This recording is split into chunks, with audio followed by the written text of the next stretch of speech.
வணக்கம். இது உங்கள் ஜீவா சினிமா. என்னன்னு உங்களுக்கே தெரிஞ்சிருக்கும். கூலி படம் ரிலீஸ் ஆயிருக்கு. மிகப்பெரிய அளவில் எதிர்பார்க்கப்பட்ட படம். பெரிய அளவில் வசூல் இந்த படத்துக்கு டார்கெட் பண்ணியிருக்கிறாங்க. ரஜினிகாந்த் மட்டும் இல்லாமல் எல்லா மாநிலத்தில் இருக்கக்கூடிய சூப்பர் ஸ்டாரும் இந்த படத்தில் நடிச்சிருக்காங்க. அதுக்கு காரணம் தமிழ்நாட்டினுடைய சூப்பர் ஸ்டார் ரஜினிகாந்த் தான். வேற யார் படத்துக்கும் இப்படி யாரும் ஒப்புக்கொள்ள மாட்டாங்க. ரஜினி அப்படிங்கிற அந்த இமேஜ் இந்த 50 வருஷமா அவருக்கு இருக்கக்கூடிய இந்தியன் இண்டஸ்ட்ரியில், ஆசியன் சினி இண்டஸ்ட்ரியில் அவருக்கு இருக்கக்கூடிய இமேஜ் தான் அவரை இத்தனை பேரை நடிக்க வச்சிருக்கு. படம் வந்து கதைன்னு பார்த்தீங்கன்னா, நீங்கள் கதையை போய் பார்த்துக்கோங்க. இந்த படத்தில் வந்து கதை லோகேஷ் கனகராஜ் படம் மாதிரி தான் இருக்குது. ஆனால் இந்த படம் எதை நம்பி இருக்குன்னா, 100 விழுக்காடு ரஜினியை நம்பி இருக்கு. நான் கூட ரஜினி எப்படி கொண்டு வருவாங்கன்னா, வயசாயிருச்சு, அப்படி ஒரு என்ட்ரி சீனு, அப்படி ஒரு ஓப்பனிங்கு, அப்படி ஃபைட்டு, இப்படி தொட்டோன்னு போய் 4 பேர் விழுவான், இப்படி காலில் எத்தணுன்னு அது பறக்கும், இதையெல்லாம் சேர்ந்து ஒரு மாண்டேஜாக போட்டு இந்த மாஷப் மாதிரி பண்ணி படத்தை எடுத்திருப்பாங்க. ஏன்னா அந்த அஜித்தோட குட் பேட் அக்லின்னு ஒரு படம் வந்துச்சு. அந்த படமே பார்த்தீங்கன்னா, அஜித் வராரு, உட்காராரு, எந்திரிக்கிறாரு, சிரிக்கிறாரு, அடிக்கிறாரு, போறாரு, வராரு, அவ்வளோதான். இதை 3 மணி நேரமா எடுத்துட்டாங்க ஒரு மாசப் மாதிரி. எனக்கு இந்த படத்தை பார்க்கும்போது எல்லா வில்லன்களும் வந்துட்டானுங்க, எல்லா மாநிலத்திலேருந்து வில்லன்களை போட்டாங்க. ஸோ ரஜினிக்கு பெரிய ரோல் இருக்காது, ரஜினி வர்றது போறதுன்னு மாதிரி இருப்பாரு, அப்படி நிற்கிறது போக இப்படிங்க அவர் தான் வந்து நின்னாலே போதுமே. இந்த 80ஸ்ல ஒரு தடவை பஞ்சு அருணாச்சலம் ரஜினிக்கு ஃபோன் பண்ணாராம். ரஜினி இந்த மாதிரி நீங்கள் படம் பண்ணணும் வாங்க அப்படின்னா, சார் என்ன சார் கதைனாரா? என்னது கதையா? நீங்கள் வரீங்க போறீங்க அவ்வளோதான், வேற என்ன அப்படின்னாங்க. 80ஸ்ல அப்படி தான். ரஜினி வருவார், போவார், சண்டை போடுவார், பஞ்ச் டைலாக் பேசுவார், சண்டை போடுவார், படம் முடிஞ்சிடும், படம் ஹிட்டு. ஸோ ரஜினியை வந்து இந்த படத்தில் எப்படி பயன்படுத்துவாங்க அப்படின்னு யோசிப்பேன். வயசானவர். அது மட்டும் இல்லைங்க, அவர் அந்த பட ஆடியோ வெளியீட்டு விழாவில் ஒரு வார்த்தை சொன்னார். எனக்கே கூட கொஞ்சம் பயமாக இருந்துச்சு, என்னடா இப்படி சொல்கிறாரேன்னு. கண்ணா, இது 1950s மாடல், கொஞ்சம் பார்த்து பயன்படுத்துங்க, ரொம்ப லட்சக்கணக்கில் அது ஓடிருச்சு, ரொம்ப ஐடியா பயன்படுத்திடாதீங்க அப்படின்னு. ஆனால் அப்படி இருந்தாலும் என்னை விடலை, போட்டு வேலை வாங்கிட்டாங்க அப்படின்னு ரஜினி சொன்னார். எனக்கு அதை பார்க்கும்போது என்னடா ரஜினியே கொஞ்சம் டல்லாக பேசுகிறாரு, அப்போ ஃபிசிக்கலாக இதில் ரொம்ப அவர் ஒர்க் பண்ணியிருக்க மாட்டார் போல். இந்த ஏற்கனவே இந்த ஏஐங்கிற கான்செப்ட் வந்துருச்சா, எல்லாத்தையும் ஏஐயில் கொண்டு வந்து நம்மளை இது பண்ணி விட்டுருவாங்களோ, ரஜினியோட ஒரிஜினல் லைவான நடிப்பை பார்க்க முடியாதோ அப்படின்னு நான் நினச்சிருந்தேன். ஆனால் ரஜினி இப்போ சமீபத்தில் நடித்தார்ல இந்த ஜெயிலர் அந்த மாதிரி படங்களை விடவே இதில் கையை காலை ஆட்டி காலை தூக்கி ஃபைட்டு டான்ஸ் எல்லாமே சூப்பராக பண்ணுறார். குறிப்பாக அந்த டிஆர் சாங் இருக்குது பார்த்தீங்களா, அந்த ஓப்பனிங் சாங்கில் கிட்டத்தட்ட பேட்டையில் ஓரளவுக்கு டான்ஸ் ஆடுவார்ல, அந்த அளவுக்கு பேட்டை படத்தில் அந்த ஓப்பனிங் சாங்கில் டான்ஸ் ஆடுறத விடவே இதில் பயங்கரமாக டான்ஸ் ஆடியிருக்கார். அந்த ஜின் சிக்கா அப்படிங்கிற இது இருக்குல்ல, அதில் செமையாக டான்ஸ் ஆடுறாரு. நான் கூட அதில் சும்மா அப்படி கையை காலை அப்படி வச்சுட்டு இந்த இப்படி வச்சுட்டு இந்த இப்படி வச்சுட்டு விட்டு எடுத்திருப்பாங்கன்னு நினச்சேன். உண்மையிலே டான்ஸ் ஆடுறாரு. உண்மையிலே அவரை டான்ஸ் ஆட வச்சிருக்கிறாங்க. எனர்ஜி ரஜினிகிட்ட எப்பயும் இருக்குங்க. 25 வயசுல அவருக்கு இருந்த எனர்ஜி 75 வயசுலயும் இருக்கு. அதுல எந்த சந்தேகமும் இல்லை. அவர் மைக் பிடிச்சு பேசினாலும் சரி, ஸ்டெப்ஸ்ல வேகமா ஏறும் போதும் சரி, இன்னும் நடக்கும் போதும் சரி, இன்னும் சிரிக்கும் போது எல்லாத்துலயும் அந்த ஸ்டைலு வேகம்ங்கிறது இருக்கு. ஸோ அந்த படம் முழுக்க அந்த எனர்ஜி இருக்கு. இன்னும் சொல்ல போனா ரஜினி பெரிய லெவலில் மேக்கப் போடல, அந்த தாடி ஈடியெல்லாம் அப்படியே விட்டுருக்காரு. ஒரு வயதான தோற்றத்துக்கான இதை வந்து அப்படியே விட்டுருக்காரு. ஆனாலும் பார்க்க அவ்வளவு அழகா இருக்கு ஸ்க்ரீன்ல. பெரிய மேக்கப்பு, இந்த கண்ணு இதெல்லாம் பார்த்தீங்கன்னா ஒரு வயசானவர், அந்த ஒரு கூலி வேலை பார்த்தவர், ஒரு உழைக்கும் வர்க்கத்துடைய முகம்ங்கிறதுனால அதையெல்லாம் இயல்பாகவே விட்டுருக்காங்க. ஒரு ரஃபா முகத்தை அப்படி விடுறதெல்லாம் விட்டுருக்குறாங்க. அது இயல்பாக நல்லா அழகா இருக்கு. ரஜினியை ரசிக்கிறவங்களுக்கு ரஜினி தாடி வச்சா என்ன, மண்டையில முடி இருந்தா என்ன, நரைச்சிருந்தா என்ன, கருப்பா இருந்தா என்ன, மீசை வச்சிருந்தா என்ன, எடுத்தா என்ன, ரஜினிக்கிற ஸ்க்ரீன்ல அந்த ரஜினிங்கிற பிம்பம் அது 25 வயசு, 35 வயசு, 50, 60, 70 நீங்க எப்படி காமிச்சாலும் காப்பாங்க. ஏன் பணக்காரன் படத்துல ஒரு பாட்டுல சேலை கட்டி டான்ஸ் ஆடுவாரு ஃபர்ஸ்ட் ஓப்பனிங் சாங்ல, அந்த ரஜினியை கூட ரசிக்க செய்வாங்க. ரஜினி எப்படி இருந்தாலும் ரசிப்பாங்க ரஜினி ரசிகர்கள். அவர் லேடி கெட்ட போட்டாலும் சரி, வயசான கெட்ட போட்டாலும் சரி, எப்படியா இருந்தாலும் ரசிப்பாங்க. அந்த விதத்துல இந்த படத்துல லோகேஷ் கனகராஜ் வந்து வழக்கமான அவருடைய கடத்தல், அந்த கஞ்சா, அந்த போதை, இந்த மாதிரி விஷயங்கள், அவருடைய எல்சியுக்கான கான்செப்ட் என்னென்னமோ வச்சிருந்தாலும் இந்த படம் 100 விழுக்காடு ரஜினி படமா மட்டும்தான் இருக்கு. ரஜினியை தவிர்த்து வேற யாரை இந்த இடத்துல நீங்க ரீப்ளேஸ் பண்ணியிருந்தாலும் படம் வந்து ஒரு நாள் ஓடுமாங்கிற டவுட். ஏன்னா ரஜினி மட்டும்தான் அந்த படத்தை முழுமையாக தாங்கி நிற்கிறார். நமக்கு பார்க்க தெரியும், நாகார்ஜுனா இருக்காரு, உபேந்திரா இருக்காரு, எல்லாமே பேஸ்மெண்ட் ரஜினி தான். ரஜினிங்கிற ஒரு பலமான பேஸ்மெண்ட் போட்டதுனால அதுல ஏறி நின்று நல்லா குதின்னு குதிக்கிறாங்க அந்த வீட்டு மேல. ஸோ நல்ல ரஜினியை வந்து எப்படி யூஸ் பண்ணணும்னு லோகேஷ் கனகராஜ் தெரிஞ்சிருக்கு. எப்படி யூஸ் பண்றாருன்னா, அவருடைய 50 வருட திரை வாழ்க்கை இருக்குல்ல, அந்த அனுபவம் இருக்குல்ல, அந்த கான்செப்ட், அந்த கெட்டப்பை கொண்டு வர்றாரு. இன்னும் சொல்ல போனா இன்னைக்கு ரஜினி ரசிகர்களுடைய பல்ஸ் அவருக்கு புரிஞ்சிருக்கு. பழைய ரஜினியை பார்க்க மாட்டோமான்னு ஒரு ஏக்கம் இருக்குல்ல, கெட்ட பையன் சார் இந்த காளி அப்படிங்கிற ரஜினியை கேட்க ரசிகர்கள் இன்னும் இருக்கிறான். அவனுக்கு 50 வயசு இருக்கலாம், 60 வயசு இருக்கலாம், 40 இருக்கலாம், ஏன் 20 வயசு பையன் கூட அந்த முள்ளும் மலரும்ல 50 வருஷத்துக்கு முன்னாடி நடிச்சாரு பாருங்க, கெட்ட பையன் சார் இந்த காளி, கையும் காலும் இல்லைன்னா கூட பொழைச்சுக்குவா சார் அப்படிங்கிறாருல, அந்த ரஜினி மேல இன்னும் ஒரு இமேஜ் இருக்குங்க மக்களுக்கு. ரஜினிக்கே அந்த கேரக்டர் மேல ஒரு பெரிய ஒரு ஈர்ப்பு உண்டு. அந்த வகையில ரஜினி ரசிகர்களுக்கு இன்னும் அந்த முள்ளு மலரும், கூலி, தீ, அந்த சீசன் இருக்குல்ல 78 to 80, அந்த வில்லனா இருந்து ஹீரோவா டிரான்ஸ்பர் ஆகிற அந்த கான்செப்டுக்குள்ள ரஜினியோட கெட்டப்பு பார்க்குற பார்வை இருக்குல்ல, அது மேல இன்னும் ஒரு பெரிய ஈர்ப்பு இருக்கு. அந்த விண்டேஜை தாங்க லோகேஷ் கனகராஜ் சூப்பரா பயன்படுத்தியிருக்காரு.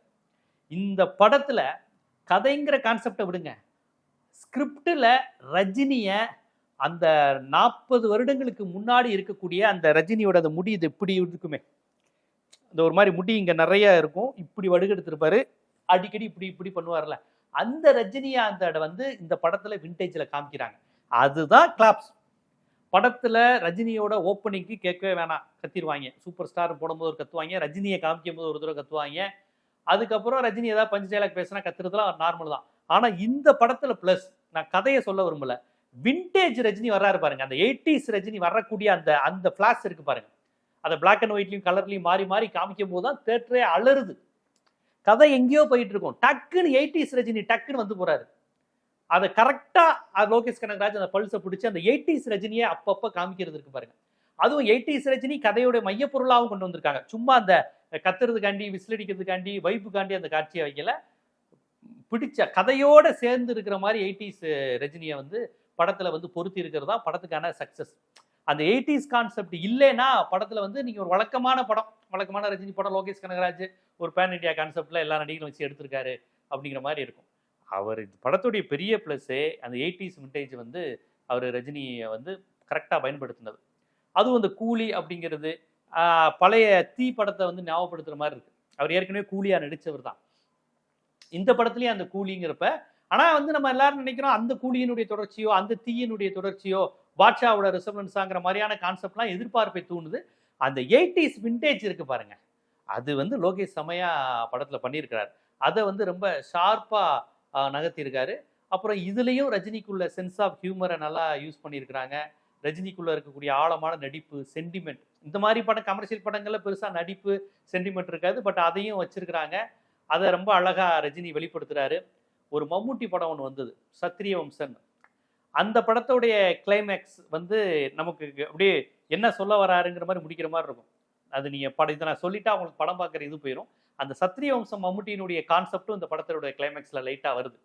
படத்தோட பொருந்ததோ இல்லையோ, நான் படம் பார்த்தவங்களுக்கு நான் சொல்றது புரியும். படம் பார்க்க போறீங்கன்னா நீங்க பார்க்கும்போது சத்திரிய வம்சம் மம்முட்டியினுடைய அந்த படத்தினுடைய கதை கிளைமேக்ஸ் எடுத்து பாருங்க, அதுவும் இதுவும் லைட்டா ஒத்து போகும். ஸோ ரஜினி வந்து இந்த படத்துல இனி 75 வயசு அவர் எப்படி பயன்படுத்த போறாங்கன்னு தான் நினைச்சேன். இவர் அந்த ஜெயிலர் படத்தை விட சுறுசுறுப்பா இருக்கார். ஜெயிலர் படத்துல எதுக்கு எடுத்தாலும் கொலை தானங்க பண்ணிக்கிட்டு இருந்தாரு, தொண்டை விட்டுறது, கழுத்தா இருக்கிறதுன்னு ஒரு மாதிரி ஆயிடுச்சு. அது குழந்தைகளெல்லாம் கூட்டி போற படமா இருந்தது. பட் அந்த படத்துக்கு ஏ சர்டிஃபிகேட் கொடுத்துட்டு இதை கூட குழந்தைங்க பார்க்கலாம். இதுலயே வயலன்ஸ் சண்டை இருக்கு. இவ்வளவு வயலன்ஸுங்கிறது எனக்கு தெரிஞ்சு தமிழ் சினிமால வந்து இனி இது ரொம்ப மோசமா இருக்கு. இந்த லோகேஷ் கனகராஜ் நெல்சன் காலகட்டத்தில் அது கொஞ்சம் கண்டிப்பா, அது யாரோட படமா இருந்தாலும் இவ்வளவு வயலன்ஸ் இருக்கக்கூடாது. ஆனா இந்த படத்துல பரவாயில்லைங்க, இவங்க ஏ சர்டிஃபிகேட் சொல்ற அளவுக்கு வயலன்ஸ் இல்லை. நான் கூட போட்டு தலையை அறுத்துருவாங்க, தொண்டையை நோண்டிடுவாங்க, குடலை உருவி, இந்த எப்பா இந்த பாலா படம், இந்த பழைய லோகேஷ் கனகராஜ் நெல்சன் படம், இந்த மாதிரிலாம் போட்டு இந்த விக்ரம் ஜெயிலர்லாம் இருந்த மாதிரி படு வயலன்ஸா இருக்கும் போல நினைச்சேன். அந்த அளவுக்கு இல்லை. ஆனா படத்துல ஃபைட் இருக்கு. ரஜினி படத்துல சண்டை இல்லாம இருக்குமா? படம் முழுக்க சண்டை காட்சிகள் இருக்கு. நம்ம எதிர்பார்த்த அளவுக்கு வயலன்ஸ் இல்லை. இந்த ஏ சர்டிஃபிகேட் கொடுத்து குழந்தைங்கலாம் வரக்கூடாதுன்னு சொன்னாங்களா, அந்த அளவுக்கு இல்லைன்னா. ஏன்னா இதோட மோசமான வயலன்ஸான படம்லாம் ஏ சர்டிஃபிகேட் இல்லாமலே வந்துகிட்டு இருக்கு. அந்த வகையில பார்த்தோம்னா இந்த படத்துல வயலன்ஸ் குறைவு தான். லோகேஷ் கனகராஜுடைய படங்கள்னாலே வயலன்ஸ் பஞ்ச் ஆஃப் வயலன்ஸ்னு சொல்லலாம். அந்த அளவுக்கு இங்க வயலன்ஸ் இல்லை. ஏன்னா ரஜினிகாந்த் படத்தை பொறுத்தவரையும் தெரிஞ்சுக்கோங்க, இனிமே படம் எடுக்க போறதா இருந்தாலும் ரஜினிகாந்த் அடிப்படையில் குழந்தைகள், பெண்கள், ஃபேமிலி ஆடியன்ஸ் உள்ள ஒரு ரசிகர். அவர் விமனேஸ்வரா நடிச்ச நெட்ரிகன் படத்துக்கு கூட பெண்கள் கூட்டம் வந்தது. பொதுவாக அந்த மாதிரி படத்துக்கு லேடிஸ் வரமாட்டாங்க. ஆனா அவர் விமனேஸ்வரா நடிச்ச நெட்ரிகன் படத்துக்கு கூட பெண்கள் கூட்டம் வந்தது, ஃபேமிலி ஆடியன்ஸ் வந்தாங்க. அந்த படம் பொதுவாக ஹீரோஸ் எடுக்க தயங்குற கதாபாத்திரம் அது. அதில் நடிச்சு கூட அவருக்கு லேடிஸ் மாஸ் இருந்தது. ஸோ அப்படிப்பட்ட நடிகருக்கு வந்து நீங்கள் டபுள் மீனிங் வசனம், இந்த செக்ஸு, இந்த வயலன்ஸ் இதெல்லாம் தேவையே இல்லை. இப்போ சந்திரமுகி படம் தான் எனக்கு தெரிஞ்சு ரஜினிகாந்த் படத்திலேயே ரொம்ப உச்சபட்ச டபுள் மீனிங் டயலாக் உள்ள படம் சந்திரமுகி. அதுக்கப்புறம் சிவப்பு சூரியன். சிவப்பு சூரியன் ஒரு படம் வந்தது. மிஸ்டர் மிராண்டா எதிர வராண்டா ஒப்ப மவன்டான்னு ஒரு பாட்டு உண்டு. படம் பெருசாக ஓடல. ஆனால் அந்த படம் பயங்கர டபுள் மீனிங். சில்க் சுமிதாவோட ஒய்ஜி மயந்து பயங்கரமான டபுள் மீனிங்காக இருக்கும் ரஜினி படத்திலே.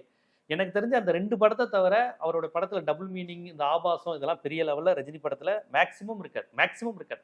ஏதாவது தேடி கண்டுபிடிச்சு சொல்லாதீங்க. ஓவராலாக ரஜினி படத்தில் அது இருக்காது. ரஜினி படம்னாலே அவரே நல்ல சென்ஸ் ஆஃப் ஹியூமர் பண்ணுவார், ஆக்ஷன் பண்ணுவார், சென்டிமெண்ட் இருக்கும், கதையை நகர்த்தக்கூடிய இது உண்டு. அதனால ரஜினிகாந்த் அப்படிங்கிறப்ப ஹோல் கமர்ஷியல் எலிமெண்ட்டும் அவர் தான் படத்தில். அதனால நீங்கள் வந்து இந்த இதெல்லாம் காமிச்சிக்கிட்டு இருக்க வேணாம்.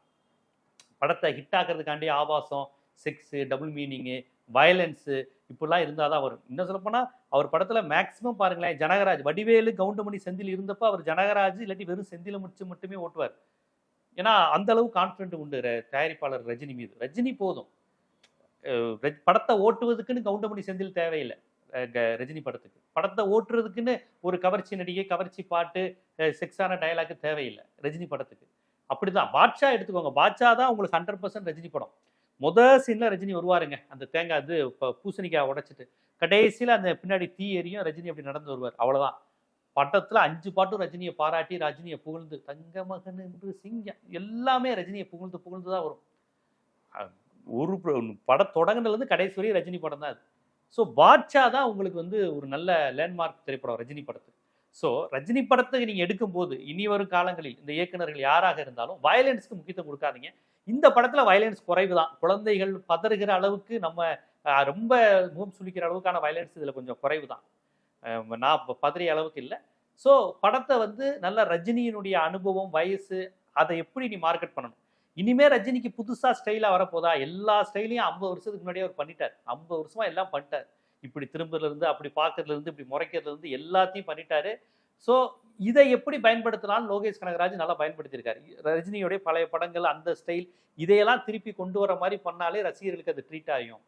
இவரும் புது நடிகர் கிடையாதுல்ல இவர். அதனால அந்த அனுபவங்களை நம்ம காமிச்சு இது பண்ணாலே நல்லா இருக்கும்னு பண்ணியிருக்காங்க. ரொம்ப நாளைக்கு பிறகு ரஜினியுடைய டான்ஸ், நான் இப்போலாம் செயற்கையாக ஆட வைக்கிறாங்களா, அப்படி இல்லாமல் ரஜினி இயல்பாகவே டான்ஸ் வழக்கமான சுறுசுறுப்பில் ஆடி இருக்கிறாரு. ஃபைட்டு இயல்பாகவே அவரே பண்ணுற மாதிரியான கான்செப்ட். டிஏஜிங் வந்து ரொம்ப அழகாக சக்ஸஸ்ஃபுல்லாக இருக்குது. அந்த பழைய இதை காமிக்கிறதுல கிட்டத்தட்ட 90% அந்த ரஜினியை 80-81 காலகட்ட ரஜினியை கொண்டு வர முயற்சி பண்ணியிருக்காங்க. அது கிட்டத்தட்ட நல்லாவே இருக்கு.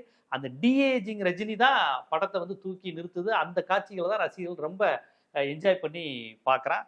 ஸோ கூலி, என்னை கேட்டால் இந்த படம் வந்து அரங்கம் அதிரட்டுமே, மோனிகா இதெல்லாம் சொல்கிறாங்க. என்னைய கேட்டால் அந்த படத்தில் நான் சொல்கிறது டிஸ்கோ தான் வரும் பாருங்க. டிஸ்கோ அதுதான் பட்டையை கிளப்பக்கூடிய விஷயமா இருக்குது.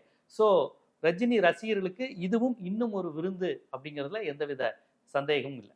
இது போன்ற சினிமா குறித்த பல்வேறு பார்வைகள், பல்வேறு கோணங்கள், சினிமா விமர்சனங்கள், இது சமுதாயத்தில் ஏற்படுத்தக்கூடிய தாக்கம் போன்ற பல்வேறு செய்திகள் உங்களை வந்து சேரணும்னா நம்ம ஜீவா சினிமா சேனலை சப்ஸ்கிரைப் பண்ணுங்கள், ஆதரவு தாங்க. நன்றி.